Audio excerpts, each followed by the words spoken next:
Le quiz. Bon, on essaie toujours de vous proposer quelque chose en rapport avec l'actualité. Je vous ai donc concocté un questionnaire spécial présidentiel, évidemment.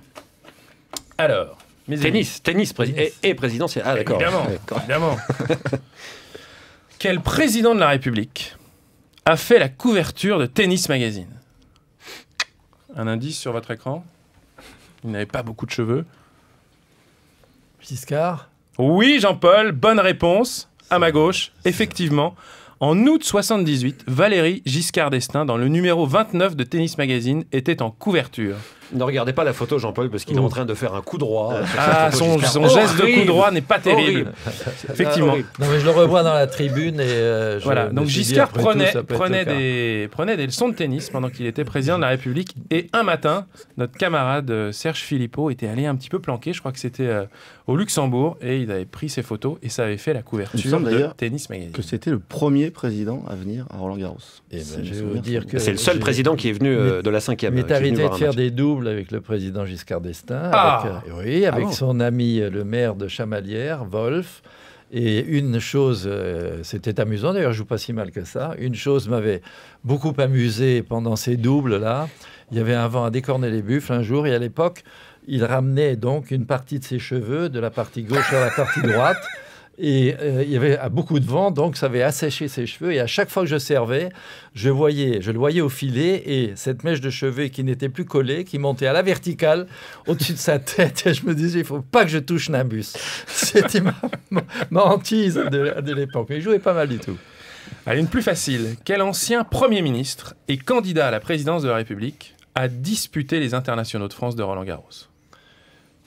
Mais Chaban-Delmas. Évidemment, oui. Jacques Chaban-Delmas, qui a joué le mixte à Roland en 1956 avec Myrtille Dubois. Et surtout le double messieurs en 68 avec Pierre Pelizza. Il avait alors 53 ans, et c'était un an avant de devenir Premier ministre. Donc le type, un an avant de devenir Premier ministre, il a joué les internationaux de France. C'est quand même et d'inventer la nouvelle société qu'il a coulée.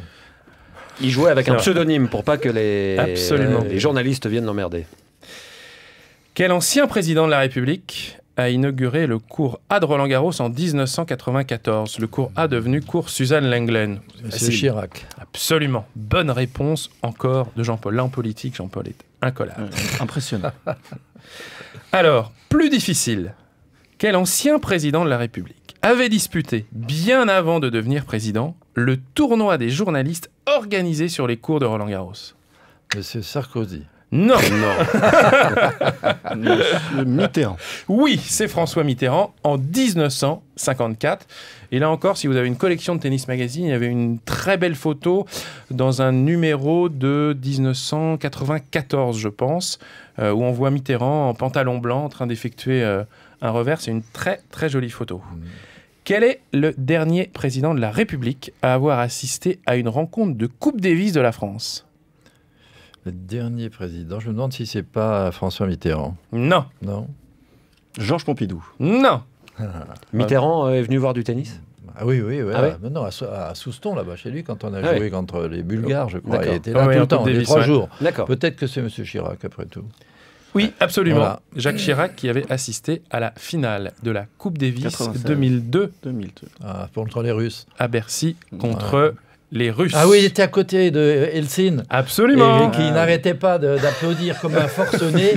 Et alors, je me souviens de l'histoire. Et à un moment donné, il y a Chirac qui le regarde. Et on sent qu'il en a marre que l'autre applaudisse tout. Et quand Helsinki voit son joueur faire une faute, Chirac le regarde en faisant... C'était drôle. Nadal, à mon avis, joue mieux qu'il ne jouait parce que il a retrouvé dans son jeu des choses qu'il avait un petit peu oubliées sur terre battue.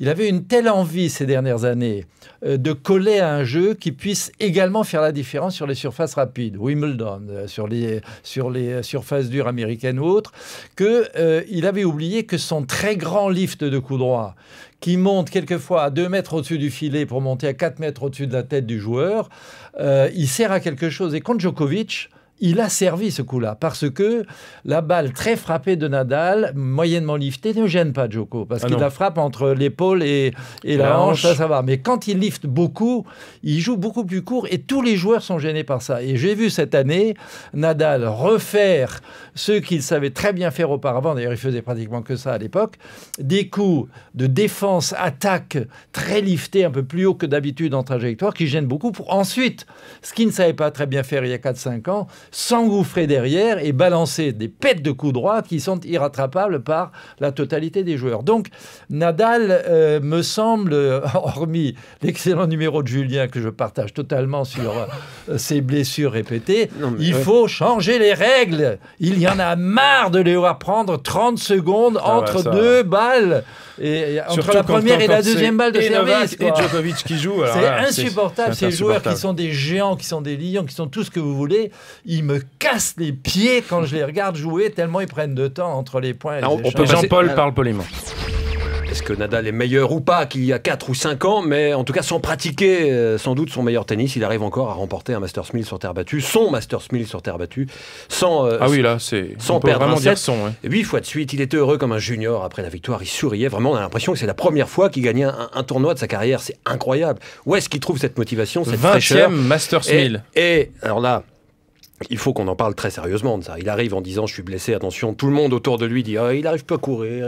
Tony Nadal avec son petit accent français « il n'arrive plus à courir, Rafa, il est fatigué, Ils nous ont fait le coup. L'année dernière, à Roland-Garros, au début de la quinzaine, Nadal dit « ce serait déjà beau que je gagne 2 matchs ici ». Non mais il se fout de notre gueule ou quoi, il gagne le tournoi tranquillou. Alors Rafa, tu dis ce que tu veux, on t'écoutera peut-être un petit peu moins à l'avenir. Faisons attention à ce qu'il dit. Les journalistes aussi, faisons attention à ce qu'il dit et n'allons pas trop vite quand on dit oui, il est blessé. Ça fait 7 ans qu'il est blessé. Il pourrait, peut-être avec une jambe de bois, il pourrait remporter Roland-Garros. Je pense, et je mets tout de suite une pièce ou quelque chose, je vous parie. Une entrecôte, beurre maître d'hôtel. Tiens, une choucroute, beurre maître d'hôtel, attention. Que Raphaël Nadal remporte Roland-Garros sans perdre un set cette année et il va donc battre Björn Borg, parce que c'est sera l'enjeu. C'est enregistré, je pourrais pas revenir en arrière. Il pourrait battre Björn Borg s'il s'imposait pour la 7e fois, mais il est physiquement tellement au-dessus de tout le monde, même si dans des petits bouts de set, on a vu Simon, on a vu Wawrinka être un petit peu, pas à jeu égal, mais pouvoir un petit peu revenir à la surface de temps à autre. Il est au-dessus, voilà, c'est tout. Non mais c'est vrai que pour revenir à ses problèmes physiques, je ne veux pas dire qu'il nous avait fait le coup, mais en tout cas, on avait vécu la même chose à l'Open d'Australie aussi, où il disait qu'il avait quasiment du mal à se lever d'une chaise. C'est sûrement vrai, mais voilà. Il fait une quinzaine de fous, une finale de dingue contre Djokovic de quasiment 6 heures. Il est condamné à gagner sur terre battue. C'est son destin.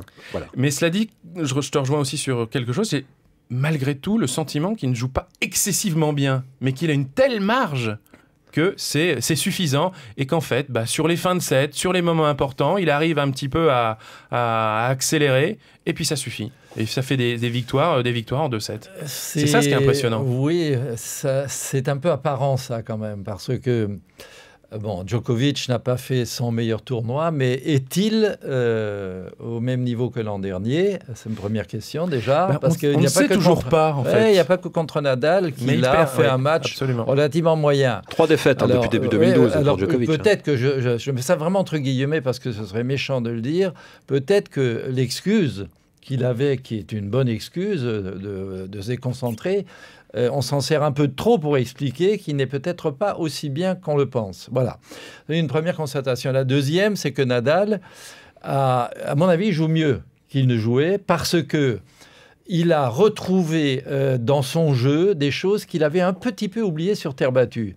Il avait une telle envie ces dernières années de coller à un jeu qui puisse également faire la différence sur les surfaces rapides, Wimbledon, sur les surfaces dures américaines ou autres, qu'il avait oublié que son très grand lift de coup droit, qui monte quelquefois à 2 mètres au-dessus du filet pour monter à 4 mètres au-dessus de la tête du joueur, il sert à quelque chose. Et contre Djokovic, il a servi ce coup-là, parce que la balle très frappée de Nadal, moyennement liftée, ne gêne pas Djoko, parce qu'il la frappe entre l'épaule et la hanche, ça va. Mais quand il lifte beaucoup, il joue beaucoup plus court, et tous les joueurs sont gênés par ça. Et j'ai vu cette année Nadal refaire ce qu'il savait très bien faire auparavant, d'ailleurs il faisait pratiquement que ça à l'époque, des coups de défense, attaque, très liftés, un peu plus haut que d'habitude en trajectoire, qui gênent beaucoup, pour ensuite, ce qu'il ne savait pas très bien faire il y a 4-5 ans, s'engouffrer derrière et balancer des pètes de coups droits qui sont irrattrapables par la totalité des joueurs. Donc Nadal me semble, hormis l'excellent numéro de Julien que je partage totalement sur ses blessures répétées, il faut changer les règles. Il y en a marre de les voir prendre 30 secondes entre deux balles. Et entre la première et la deuxième balle de service. Et Djokovic qui joue. C'est insupportable. Ces joueurs qui sont des géants, qui sont des lions, qui sont tout ce que vous voulez, ils me cassent les pieds quand je les regarde jouer, tellement ils prennent de temps entre les points et les échanges. Jean-Paul parle poliment. On peut passer ces coups de gueule là parce que allez, vas-y, là, on enchaîne. Bah non, mais l'image de la semaine, c'est une image qu'on n'a pas vue. Moi, j'ai été content de voir Nadal enfin gagner un grand tournoi sans se rouler par terre et pleurer toutes les larmes de son corps. Je suis un adepte de la sobriété sur le court au moment de la victoire. Elle a totalement disparu dans les années 90 et là, il a été sobre. Bon, cela dit, les circonstances aussi. Oui, ils l'ont poussé à ça. En tout cas, Nadal semble encore bien parti pour tout rafler presque cette année sur terre battue. C'est une série qui file le tournis. Quand Thomas Muster gagne tout sur terre battue en 1995, on est déjà étonné. En 96, il est bien parti pour refaire la même chose. Il perd à ses tours à Roland-Garros, on est encore surpris. Là, ça fait quand même 8 années de suite que Nadal gagne tout sur terre battue. Mais il va gagner. Mais combien de fois on peut gagner Monte-Carlo consécutivement, je sais pas. À partir de 15. Si je me reporte au siècle passé. Dont je fais partie, il n'y avait que Samazoil et De Cugis qui étaient en mesure de gagner autant de tournois d'affilée. Oui, dans les années 10 et 20. Voilà, parce qu'on avait des premiers tours, faisait 6-0, 6-0, 6-1, 6-0. Mais là, ça relève vraiment du surnaturel, quoi. Quelqu'un qui, dans l'ère européenne, gagne 8 fois d'affilée Monte-Carlo, qui va peut-être gagner pour la 7e fois Roland-Garros, moi, ça me bluffe totalement. Je ne pensais pas qu'une telle chose était possible. Donc, elle est faite. C'est extraordinaire. C'est le plus grand joueur du monde sur terre battue. Alors, on est toujours en train de se dire, est-ce qu'il va y en avoir un qui un jour peut le détrôner? Aujourd'hui, je dis, je ne sais pas, je ne crois pas, mais enfin, sait-on jamais. Mais c'est incroyablement fort, quoi. Ça va faire bizarre une fois que Nadal va prendre sa retraite après. Ça va être la pagaille sur terre battue. Le jour où il va commencer à perdre des matchs, déjà, ça va être très étonnant. Ça n'arrivera pas. Ça n'arrivera pas. Il arrêtera avant. Au 15e Monte-Carlo, Tony Nadal dira à Rafa, écoute, maintenant, va te reposer un peu à peut-être qu'à un moment, il sera vraiment blessé. Pour conclure sur Monte-Carlo, on ne peut pas ne pas évoquer les blessures et de Juan Monaco et de Julien Benneteau qui se sont bloqués le pied sur une glissade et se sont donné une entorse. Et Julien, lui, il a même eu le cadeau bonus puisqu'il s'est cassé le coude au cours de sa chute.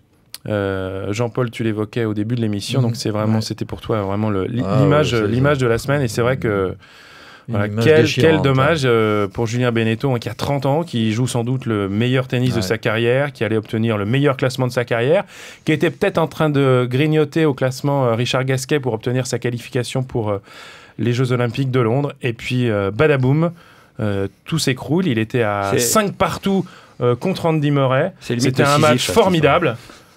Oui, c'est un peu. Oui, ça lui est déjà arrivé. Il revenait, il avait mis des mois et des mois à revenir. Après cette blessure au poignet, en 2010, il avait arrêté sa saison à l'US Open. Et puis là, il est dans les 30 meilleurs, comme tu le disais, Christophe. C'est vraiment dommage. Mais là, je vais ailleurs parce que ça m'a fait très mal pour Julien. Et allez, vous venez de le redire. Mais il y a une chose qui me frappe dans ces accidents-là. C'est que, et ça tient au fait que tout le monde parle en permanence des glissades sur terre battue. Ce qui m'agace un petit peu parce qu'on dirait à la longue que la seule manière d'être très fort sur terre battue, c'est de savoir bien glisser. Alors bon, moi je veux bien, mais enfin il y a d'autres choses qui entrent en ligne de compte pour gagner sur terre battue. Par contre, lorsque les joueurs courent de la manière dont Benneteau a couru, c'est-à-dire latéralement, et qu'ils se bloquent sur la cheville en ayant le pied qui est perpendiculaire au filet, donc. Je crois que les entraîneurs physiques devraient prendre en compte le fait que quand on court latéralement à la ligne de fond, le pied ne doit pas être orienté perpendiculairement au filet, mais perpendiculairement au côté du court, de manière à ce que la glissade puisse se faire. Parce que tous ces accidents que je vois, c'est sur des chevilles qui bloquent de cette façon et qui font que les joueurs tombent. Donc si on parle de glissade et qu'on veut accorder une importance à cette affaire, eh bien qu'on les fasse glisser dans le bon sens quand ils courent latéralement dans le fond du court. Pour les plus jeunes, qui est Ilie Nastas, ça a été une star monumentale entre 66 et 85. Hein. Ça, c'est la date du début de sa carrière et la date de fin. Il a été numéro 1 mondial. Il a remporté Roland-Garros, il a remporté l'US Open, il a remporté Monte-Carlo, il a remporté 3 fois les Masters, entre autres. Ilie Nastas, il disait toujours le tennis c'est ennuyeux, il faut s'amuser. Hein. On lui reprochait de faire le zouave parfois uniquement dans le but de déstabiliser l'adversaire, mais je crois que c'était en lui, c'est viscéral. Il faut s'amuser. Alors, je passe toutes les insultes, les bagarres, les disqualifications. J'ai gardé des délires. Vous allez me dire à chaque fois ce que vous en pensez, si vous trouvez ça bien ou pas bien, parce que moi je pense que Nastas est l'un des tennisman les plus importants de l'histoire. Non, parce que déjà le code de conduite, c'est lui qui l'a amené. Ça a fait instaurer. On a mis des garde-fous partout. Et il y a un vrai débat. Va-t-il trop loin ou pas? Et puis après, Jean-Paul nous racontera des histoires en coulisses. Ah bah, il connaît tout ça. Allez, celle-là, il l'a. Allez, numéro 5, celle-là, il la connaît, Jean-Paul en a parlé l'autre jour. Une fois, Nastas jouait en double avec le noir américain Arthur Ashe. On lui avait dit qu'il devait être de la même couleur que son adversaire, sous-entendu les vêtements, évidemment. Il s'était peint le visage avec du cirage noir et est arrivé comme ça sur le court. Alors, ça ne fait sans doute pas rire tout le monde. Il fallait le faire quand même. Il fallait le faire. Il fallait oser quand même. On verrait plus ça aujourd'hui. Non, certainement pas. Finale du double, 1975 à Londres. Nastas joue avec Connors. Connors a perdu en simple. Il n'a pas envie de jouer le double. Nastas lui dit allez, viens, on va délirer. Alors, il ne sait plus quoi inventer, Nastas, pour amuser Connors. Ils sont en costume et en nœud papillon sous leurs survêtements. On joue au Royal Albert Hall de Londres, qui est un endroit extrêmement guindé et très aristo sur les bords. Ils jouent un jeu avec leurs survêtements et à la fin du premier jeu de double, ils enlèvent leurs survêtements. Coucou, c'est nous. Nœud papillon, costume. Ils sortent des bouteilles de champagne qui étaient dans leur sac.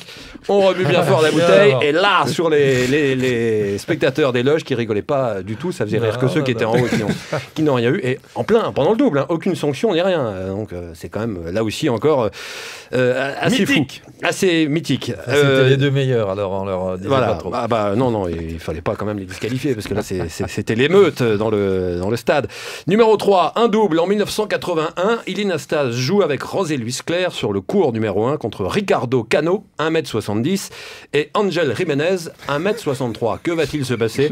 Ils ne vont faire que des lobes pendant tout le match. Il en parle dans sa bio. On lobait.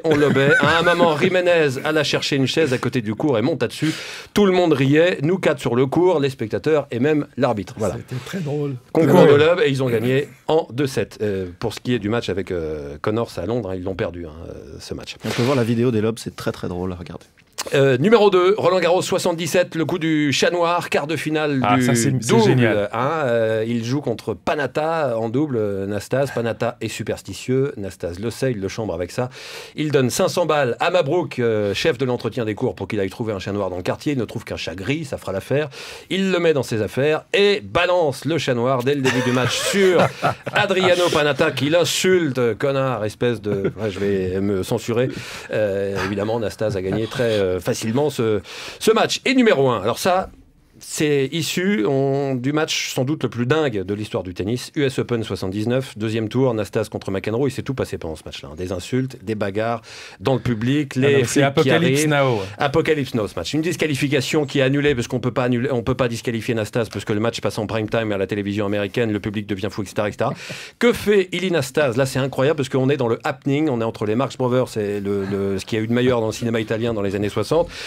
Pendant plusieurs minutes, Nastas, pour gagner du temps, pour perturber McEnroe, pour faire rire je ne sais pas pourquoi, mais pour faire son Nastas, va voir l'arbitre. Flushing Meadows est juste à côté de l'aéroport de la Guardia. Il y a des nuisances sonores avec les avions qui arrivent, qui partent, etc. Nastas supplie l'arbitre de téléphoner à la tour de contrôle de la Guardia pour que l'on détourne tous les avions qui doivent arriver ou partir jusqu'à la fin du match parce que ça le gêne. Ça peut être, quand ça dure 10 secondes, on dit voilà, mais là, quand ça dure plusieurs minutes, on est dans un délire quasiment surréaliste. Il veut qu'on téléphone. Il insiste, il dit je veux que vous téléphoniez. Je vous en raconte une. Allez, Jean-Paul, parce que là j'en ai pris que 5. Oui, mais une qui n'a rien de drôle, mais qui mérite d'être racontée. Il perd un match à Roland-Garros, je ne sais quoi, si c'est en quart ou en huitième. Il sort, je marche avec lui vers la sortie du stade, et là, il était 6h, 6h30. On tombe sur un gamin de 12-13 ans en pleurs. Et elle va le voir, il lui dit « Mais qu'est-ce qui t'arrive? Pourquoi tu pleures ?» Il dit « Ça fait un moment que j'attends pour rentrer, et puis finalement, j'ai pas pu rentrer, mais le temps que je demande aux uns et aux autres si je peux avoir un billet, on m'a volé mon vélo. Je peux plus rentrer chez moi. » Il dit « On t'a volé ton vélo, mais ça coûte quoi un vélo ?» Il me dit. Je lui dis « C'est vrai, ça coûte 500, 600, 800 francs. » Il me dit « Bon, il n'y a pas de problème. » Il sort un billet de $100.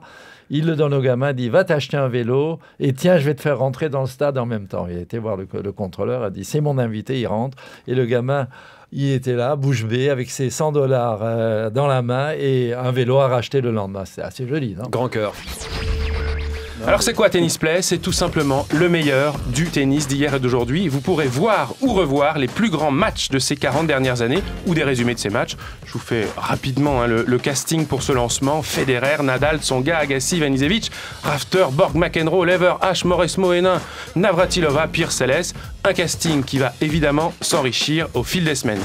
Pour évoquer ce lancement, nous discuterons donc de l'évolution du tennis au cours de l'ère Open. C'était mieux avant, disent certains. D'autres prétendent que nous vivons en ce moment l'âge d'or du tennis. Ce qui est sûr, c'est qu'il y a débat. Autour de cette table, pour évoquer tous ces sujets, un ancien capitaine de Coupe Davis qui est aussi en train de devenir notre capitaine, c'est Jean-Paul Lotte. Je dis notre capitaine, Jean-Paul, car vous allez désormais intervenir toutes les semaines dans cette émission et vous avez déjà commencé ou recommencé à commenter certains matchs pour Tennis Play. Jean-Paul, bonjour. Bonjour, j'aime autant que vous disiez un ancien capitaine plutôt qu'un ancien, parce que j'ai eu peur pendant quelques secondes. Pas de panique. Eric, vous évoquiez Jo-Wilfried Tsonga.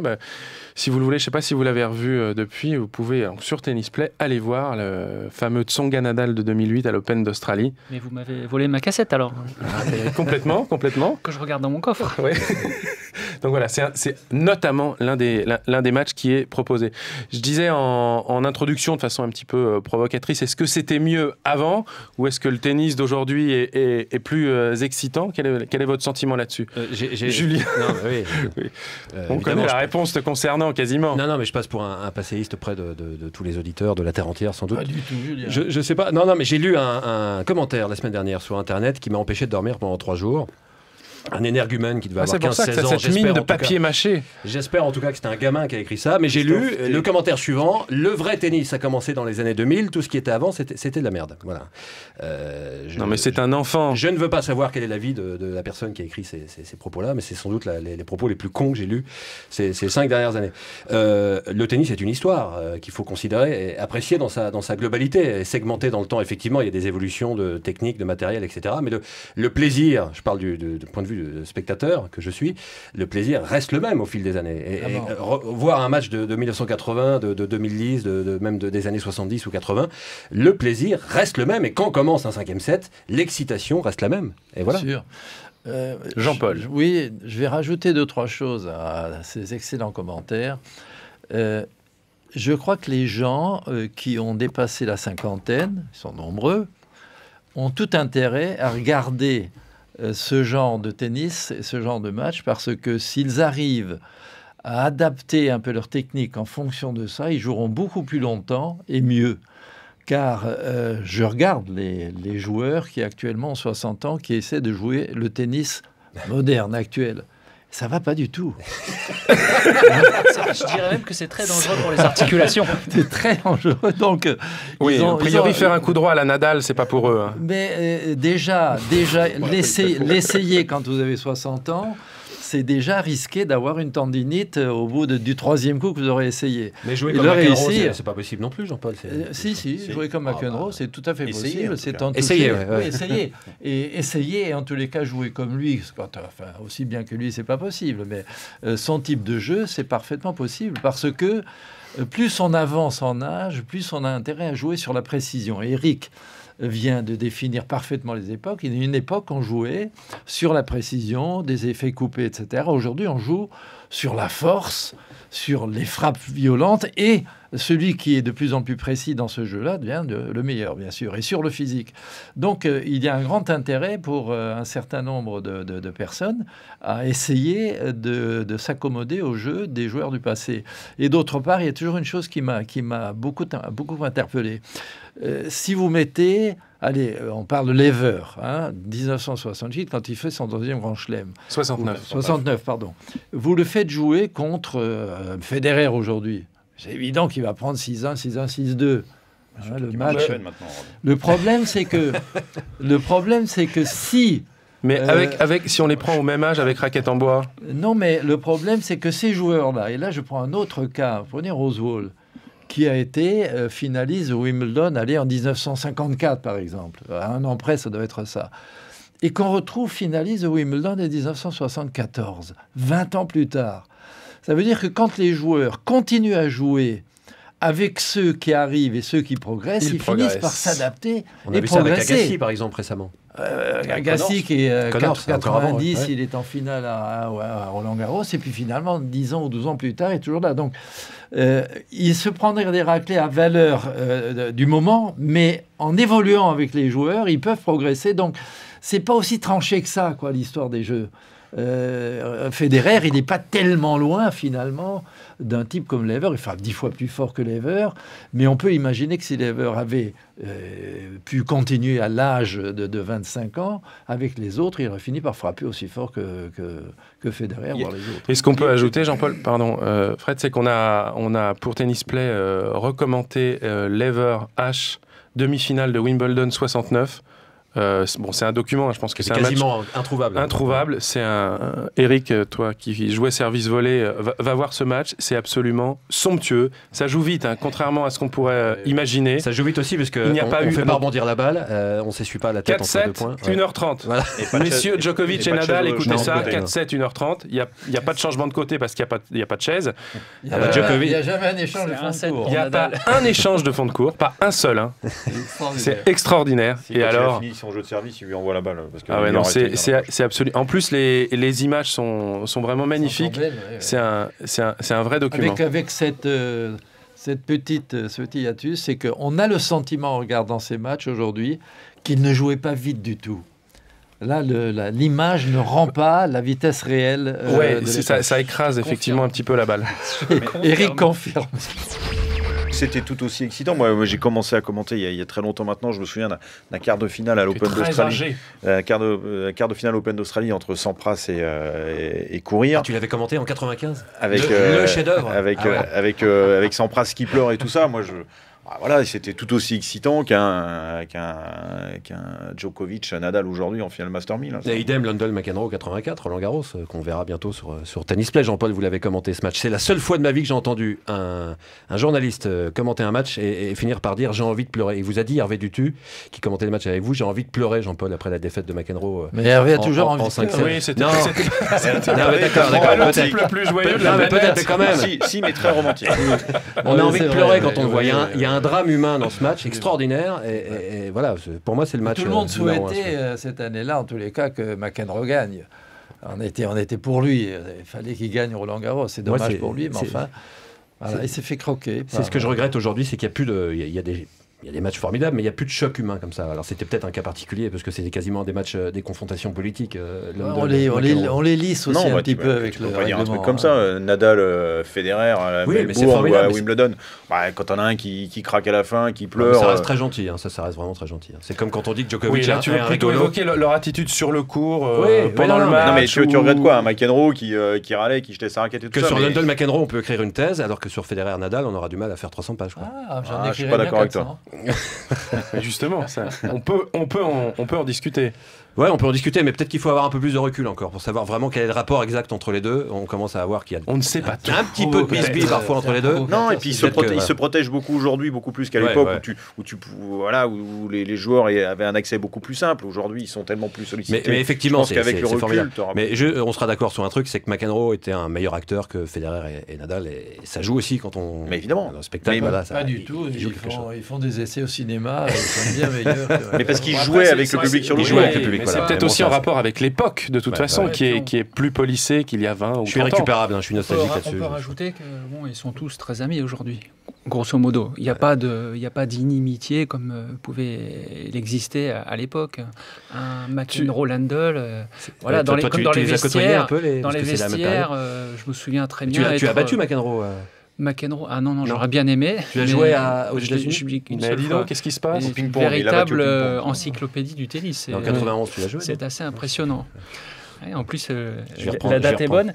Mais grosso modo, je pense qu'on reverra. Aujourd'hui, c'est impossible de rentrer dans un vestiaire et en tout cas de voir tout un vestiaire souhaiter la défaite d'un joueur qui évolue sur un court. Ça se voyait à une certaine époque. Aujourd'hui, c'est plus du tout le cas. Au contraire. Et les joueurs sont tous, je trouve, assez copains, amis. Ils partagent beaucoup de choses, parfois au-delà même du terrain. Alors qu'avant, je pense qu'il y avait quand même des sacrées personnalités. Tu peux l'affirmer. Il y avait d'ailleurs pas mal de volonté de triche sur le court. Ce qui aujourd'hui s'efface avec le hockey. De toute façon, on ne peut plus. Non, mais attends, quand on jouait des matchs de Coupe Davis dans certains pays, on était... Allez, pas le Paraguay, la Russie, la Tu fais bien de le mentionner, parce qu'en fin d'année, si on peut le souhaiter à l'équipe de France, si la France se retrouve en finale, ce qui peut très bien arriver contre l'Argentine, je crois qu'on vivra une rencontre... animée. Voilà, mais elle sera sympa, mais animée. On a joué sans hockey, les Argentins. J'ai autant dire que les joueurs sont très sympas, mais l'ambiance, elle, était beaucoup moins. Il y a des moments où vous avez un peu la trouille sur le bord du court. Ouais, mais la France avait gagné. Évidemment, j'étais capitaine. C'était en 82 en Argentine avec Gilles Moreton et Yannick Noah notamment. Jean-Paul, vous qui l'avez un petit peu côtoyé évidemment en coulisses, est-ce que vous imaginiez Ivan Lendl devenir coach ? Parce qu'effectivement, vu de l'extérieur, c'est quelqu'un qui semble un petit peu renfermé. On n'imagine jamais rien avec Lendl. On n'imaginait pas qu'il allait prendre 40 kilos en se retirant du tennis. On n'imaginait pas qu'il allait... Il a perdu un peu. Oui, heureusement. Il faisait 120 kilos l'an dernier. On n'imaginait pas qu'il allait disparaître pendant 20 ans du tennis en ne s'occupant que de ses filles et de ses chiens. Et de son swing de golf. Il a une mauvaise image, mais il a un humour extraordinaire, Lendl. Vous qui le connaissez vraiment bien personnellement. Il a une mauvaise image. Un petit peu quand même. Oui, enfin, mec austère, qui rigole jamais, on l'imagine pas parler, rire. Oui, c'est vrai. Il y a plein de gens. Moi, j'aime beaucoup Ivan Lendl, qui est plein d'humour, qui est un garçon charmant, qui a été élevé à la dure, qui a été obligé de s'imposer. Il venait des pays de l'Est. À l'époque, il s'agissait de devenir très fort. Et je le rappelais la dernière fois, on le traitait un peu de chicken au début parce qu'il perdait toutes ses finales. Connors, qu'il l'appelait comme ça. Oui, enfin, Connors a traité beaucoup de gens comme ça. Lui-même étant... Et une fois qu'il a eu compris qu'il fallait qu'il soit plus fort physiquement et que son tennis devait s'améliorer, il a plutôt été un chicken. Il a fait quand même 8 finales de Forest Hills et de Flushing Meadows réunis. C'est pas rien, quoi. Dont 5 gagnés, je crois. Ce un type peu moins, était 3 gagnés et 5 autres finales. Oui. 85, 86. Moi, j'aime beaucoup le bonhomme. En plus, il a des côtés cachés. Il aime beaucoup l'art, il aime beaucoup la littérature. Enfin bon, on ne connaît pas bien Lendl, voilà. Mais j'imaginais pas devenir coach de Murray quand même. Mais il s'ouvre plus, voilà. Quand il était joueur et c'était et ça le prenait à 150% et que voilà, il s'est ouvert aujourd'hui parce que il a plus besoin d'être focalisé à 100% sur son tennis.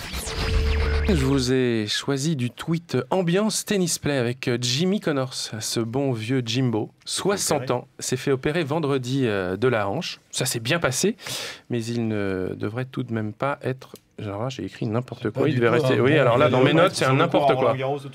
Non, ça s'est très bien passé. Connors, qui devait jouer d'ailleurs il y a 15 jours le tournoi senior de Zurich, et il s'était retiré. Alors, quelques jours auparavant, son opération, il avait tweeté cette phrase assez étrange: « Si je meurs, je veux être réincarné en chien de Jimmy Connors. » Donc j'imagine que Connors s'occupe très bien de ses chiens et qu'il souhaiterait un jour être réincarné. C'est surtout Patty Connors qui s'occupe très bien des chiens. T'es très au courant, dis-moi. Alors je suis très au courant parce que je suis aussi Patty Connors, et donc elle a raconté qu'elle est à l'hôpital, elle a été le chercher, le soir même elle lui faisait un gâteau au chocolat. Et juste avant l'opération, ils étaient allés voir Martina Navratilova qui faisait un programme du genre Danse avec les stars ou un truc Absolument. comme ça. Ça vient du mérite, Patty, parce que quand vous dites ce bon vieux Connors, dites ce vieux Connors parce que on n'a pas connu personnellement comme vous, nous, Jean-Paul, c'est pour ça. Il a un peu changé quand même. On parlait de caractère tout à l'heure en plein.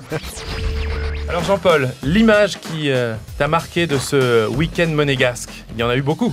Il y en a eu beaucoup, mais on est forcé, quand on est un ancien capitaine de Coupe Davis, de retenir cette magnifique image de cette équipe de France qui est en pleurs au moment où Guy Forget fait son discours sur le terrain. Et je veux dire que c'est arrivé très rarement. Je n'ai pas le souvenir quand je suis parti de l'équipe de France que le joueur ait pleuré. Donc j'ai trouvé ça assez joli. Et puis j'ai trouvé en plus, en dehors de l'image, le discours de Guy absolument superbe. Il a tout dit de ce qu'il fallait dire quand on est un capitaine d'une équipe sportive représentative de son pays. Julien, on va se pencher sur l'un des héros du week-end. Quand je dis héros entre guillemets, c'est évidemment Guy Forget. Guy Forget qui va fêter les 30 ans de sa première participation au tableau final de Roland-Garros. 30 ans qu'il est là, quoi, Guy Forget. Bah, c'est marrant parce qu'il a annoncé donc, la fin de sa participation en Coupe Davis, la fin de son histoire en Coupe Davis, pile presque 30 ans, jour pour jour, après son premier match dans un tournoi ATP. C'était à Johannesburg, dans la semaine du 4 au 11 avril 82, Jean-Paul, donc près de 30 ans. Je ne sais pas s'il y a pensé, Guy Forget, je ne pense pas. Et effectivement, quelques semaines après, ce n'était qu'un junior à l'époque. Il avait 17 ans, hein, il est de 65. C'était l'un des grands espoirs de la période de la génération 64-65, avec les Pat Cash, les Mats Wilander ou les Joachim Nyström. Quelques semaines après, il joue à Roland-Garros, où il obtient une wildcard. Il faudra attendre un petit peu encore pour sa première sélection en Coupe Davis. Vous étiez évidemment capitaine à ce moment-là, Jean-Paul. Et le 4e match de la carrière de Guy Forget est un match culte. Qu'est-ce qui a aguerri Guy Forget? Qu'est-ce qu'il a fait rentrer de plein fouet dans le circuit? C'est ce match. Vincent est paniqué. Ce match contre Ilie Nastase. Oui, absolument. Un match contre Ilie Nastase mythique sur le court 1 de Roland-Garros. Match en 5-7 où Nastase n'a pas arrêté de chambrer Guy Forget pendant 5-7. Il est resté calme, Guy Forget. C'est là qu'on a vu que c'était un garçon qui savait vraiment maîtriser ses nerfs et rester très calme, parce que face à Ilie Nastase, qui lui en a fait voir de toutes les couleurs pendant 5-7, il fallait quand même le faire. Peut-être un match qu'on pourra voir sur Tennis Play, parce que c'est vraiment une curiosité. Vous avez Ilie Nastase qui fait le sketch sans arrêt. Patrick Fleudrops, l'arbitre de chaise, qui est sans arrêt obligé de le cadrer. Par exemple, Nastase demande à Forget, qui avait donc seulement 17 ans, qui arrivait avec ses frisettes et son petit polo Sergio Tacchini tout rouge. Il lui demande si sa mère est venue le voir jouer. Il lui dit: dis donc, t'as pas école à cette heure-ci, parce qu'il devait être 16-17 heures au début du match.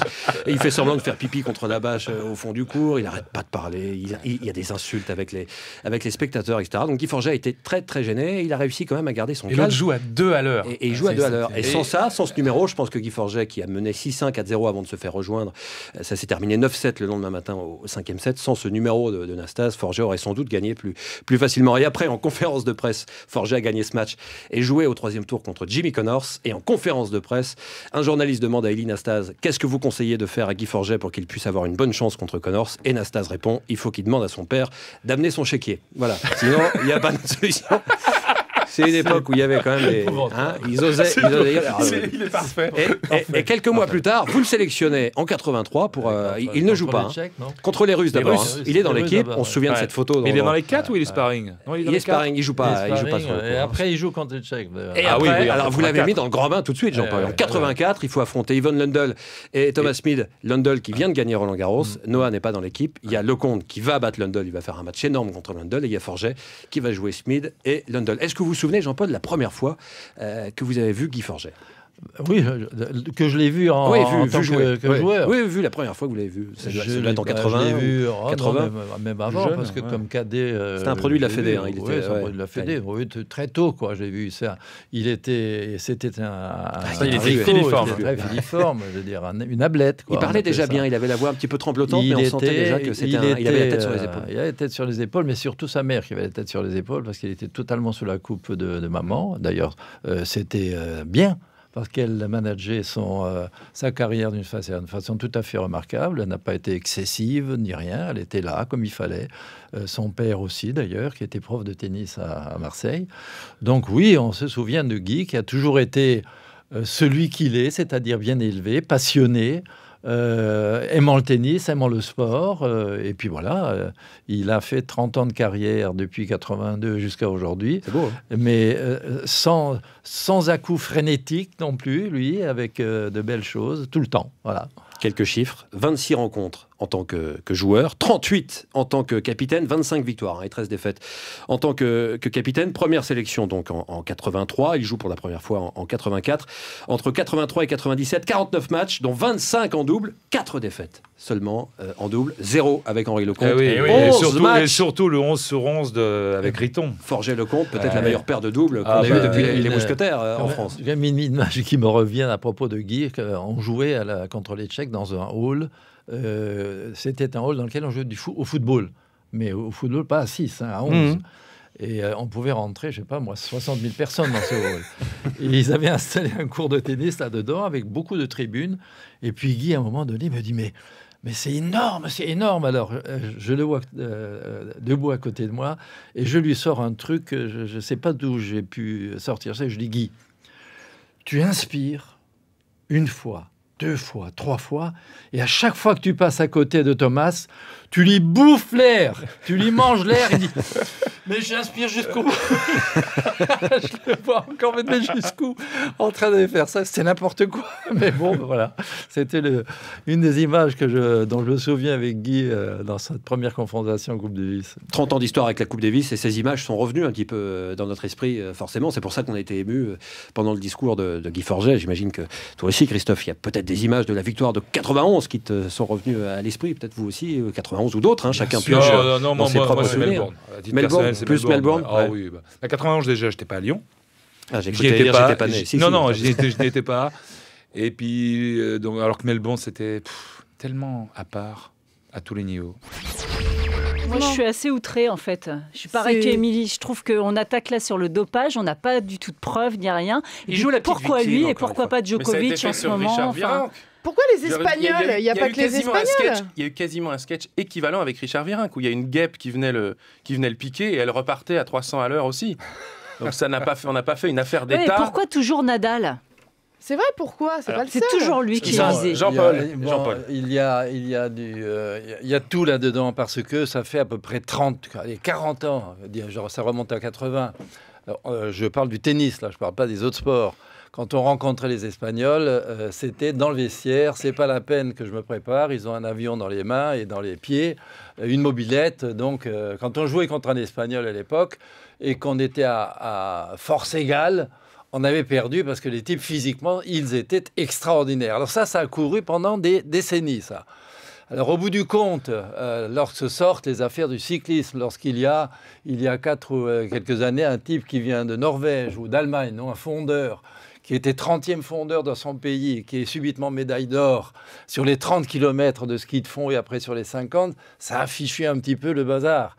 Après ça, il y a des cyclistes français qui n'ont plus couru le Tour de France, qui sont allés faire la Vuelta, ils ont gagné. Tout ça, c'est un peu embrouillé comme histoire. Alors, il y a un long dossier qui court. Là, il y a encore eu les 200 qui devaient passer au tribunal. Ça a été étouffé. L'autre, il bouffe de la viande dans un sachet de plastique qui est contaminé. Et puis, il se défend pendant 2 ans. Finalement, il est quand même condamné. Donc, ça fait un gros dossier qui donne la possibilité aux Guignols, qui, à mon avis, est un peu trop chargé sur l'un ou l'autre, parce que la preuve n'existe pas. Mais bon, il y a cette suspicion qui est presque ancestrale et qui court. Alors, il faudra à un moment donné, quand même, je pense qu'en Espagne, parce que Yannick, il ne dit pas ça gratuitement non plus. Hein. Ça, je suis entièrement d'accord avec vous, mais pourquoi attaquer spécialement Raphaël Nadal? Oui, pourquoi attaquer le sport espagnol dans son ensemble? Il y a eu un sketch, il y a des sketchs avec Contador. Je crois que j'ai vu hier soir ou avant-hier soir où il vient en vélo de Madrid, il met 2 minutes. Il va plus vite qu'en avion. Donc, Parce qu'il faut préciser que les Guignols ont rajouté une couche après ce sketch. Hein. On voyait Nadal arriver avec une énorme seringue pour signer une pétition ils ont pour défendre Contador. Ils ont exagéré sur le Mais c'est leur boulot d'exagérer. Oui, non, mais ils ont le droit d'exagérer. Mais il n'y a pas de preuve, c'est une attaque. Là, c'est leur boulot. Mais c'est de l'humour, ça, c'est tout ça, Émilie. En 1990, ça fait à peu près 20-22 ans, on a sur le circuit arrive un type qui s'appelle Aria. Une machine extraordinaire qui gagne à Hambourg, qui va gagner à Rome. Et hop, Roland Garros, on annonce des contrôles antidopage, il n'est pas là. Derrière lui arrive Mancini, un autre Espagnol un petit peu costaud. Argentin. Non, il est devenu espagnol après. Argentin, et il s'est entraîné en Espagne, il est devenu espagnol à la limite. Mancini, pareil, il disparaît tout d'un coup. Type fort, type de niveau mondiaux. Qui avait gagné les internationaux d'Italie. Après, on a Bruguera. Sergio, un type merveilleux, gagne pendant 2 ans, 3 ans, il domine le tennis mondial. On se demande comment il va perdre un set dans quelques tournois de terre battue, que ce soit, il disparaît. Après ça, on tombe sur celui qui a gagné en Australie, et puis à... merde, j'ai perdu le nom. Enfin bon, il y a une série d'Espagnols. Ferrero. Non, il y a une... On parle des Espagnols. Enfin, bon, ceux qui se sont fait quand même avoir, c'est les Argentins aussi. On peut aller aussi chercher les Argentins. Mais je veux dire, quand on est au niveau, tu le sais bien, quand on est au niveau 1, 2, 3 mondial pendant 2 ou 3 ans, on ne tombe pas subitement comme ça, numéro 90, et on ne remonte pas 45e ou 50e pour le restant de sa carrière, quoi. Quand on est dans les 3 meilleurs mondiaux, à moins d'avoir une blessure qui vous élimine du circuit, on voyage entre la 3e et la 15e place. On ne va pas de la 3e à la 50e, 70e, 100e. Non. Là, il y a un vrai problème. Donc, le propos d'Émilie qui dit qu'il fallait attaquer le tennis, je veux dire, la manière dont ces joueurs sont préparés, sont physiquement en état, oui, l'histoire de Nadal en tant que tel, bon, c'est un peu gros, quoi, voilà. Et qu'en Coupe Davis, quand il y a un peu de surpression, quand il y a un peu d'excitation, Isner, j'ai l'impression que rien ne peut l'atteindre, le type. Il déroule son truc, là, du début à la fin, pendant 10 heures avec Mahut. Il est gigantesque, il court, il déroule son corps. Incroyable. Il déroule son corps à 3 mètres. On a l'impression qu'il ne tient pas le coup physiquement. Il joue pendant 5 heures et il est toujours là. Il a joué 11 heures pendant 3 jours. Il passe toujours la balle entre les jambes avant de servir. On se demande toujours pourquoi il ne touche pas le mollet, mais ça ne touche jamais. Voilà. Le type est bon, le type est très bon, il va encore s'améliorer, Isner. L'autre Fiche est bon, Kéré, s'ils le font jouer, est bon. Ils ont un double qui est le meilleur double du monde quand les deux Bryan, ces cinglés sont là. Ben, c'est une équipe qu'il faut battre, quoi. Voilà. On est mal alors, Jean-Paul. Ben on n'est pas en train. Je suis pas en train de dire qu'on va rencontrer les États-Unis chez nous en France et qu'on va se les manger avec une petite salade. Non, ça va être un match terrible, quelle que soit la surface. Le premier d'ailleurs pour Tsonga, à ce niveau-là. Je vais raconter l'histoire de Sharapova. Je suis allé la voir jouer à Roland-Garros à l'entraînement. Ça m'a un peu énervé parce que je déteste, mais alors à un point, ces cris qui se... non, mais c'est effrayant. J'ai vu que vous l'aviez imité. Oui. Bon, et je déteste aussi les joueurs qui font 3 aces et qui, après chaque ace, sont demandé la serviette pour s'éponger. On est dans les salles de bain maintenant. Les mecs qui tapent 35 fois la balle par terre avant de servir, tout ça, c'est agaçant et ça m'amène quelquefois à ne plus regarder. Ça m'énerve, c'est une perte de temps. Bon, alors, Sharapova, 3 quarts d'heure d'entraînement à Roland-Garros, à 100%, parce que quand elle est à l'entraînement, cette joueuse s'emploie aussi. Elle y va. Pas un cri. Et ce serait donc du théâtre. Il y a des cris magnifiques, Jean-Paul. J'aime bien la Pas un. Il est très bon. C'est extraordinaire. Elle n'a pas joué pour s'échauffer. Elle a fait un entraînement, pas un cri. C'est quand même extraordinaire qu'on puisse s'entraîner et être efficace sans crier et être dans l'obligation, une fois sur le cours avec 5000 personnes qui vous regardent, de leur casser les oreilles pendant des heures avec des hurlements. Donc comment vous l'analysez? C'est-à-dire que ces cris, c'est pourquoi? C'est pour enlever son stress? Je me suis perturbé. À un moment donné, je me suis demandé si c'était pour gêner les autres, parce que c'est pas possible, quoi, de voir ça. Alors, quelles que soient les raisons pour lesquelles elle le fait, je trouve qu'on devrait quand même moduler ces expressions un petit peu sauvages de ces jeunes femmes.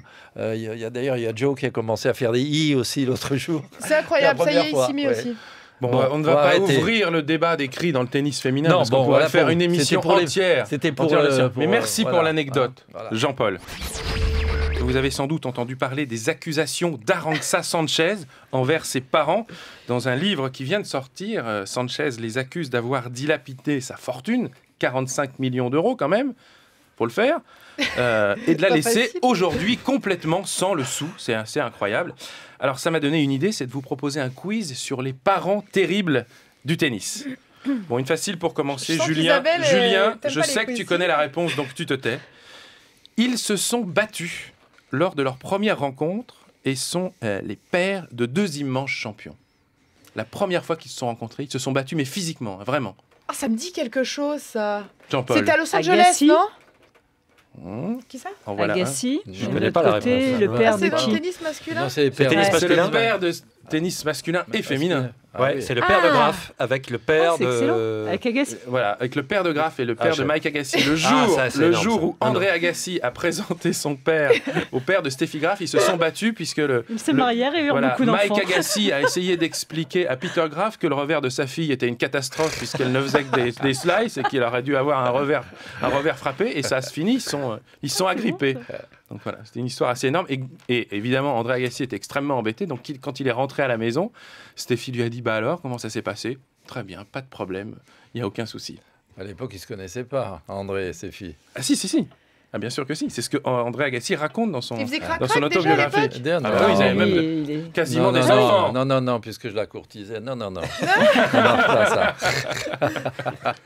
Allez, deuxième question. Qui, en toute simplicité, a menacé de faire sauter l'ambassade d'Australie à Belgrade? Le père Dokic, ouais. Ouais, bonne réponse. Damir Dokic. Il a quand même été ensuite condamné à 15 mois de prison qui ont été On n'a plus le droit de faire sauter une ambassade maintenant. C'était en 2009. C'est nouveau, c'est dingue.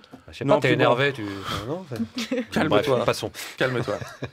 Allez, troisième question de ce quiz. Quel père terrible a été banni du circuit pour s'être emporté durant un match de sa fille à Roland-Garros en 93? Monsieur Pierce. Jim Pierce, Ah ouais. absolument. Terrible. C'est facile. Ouais.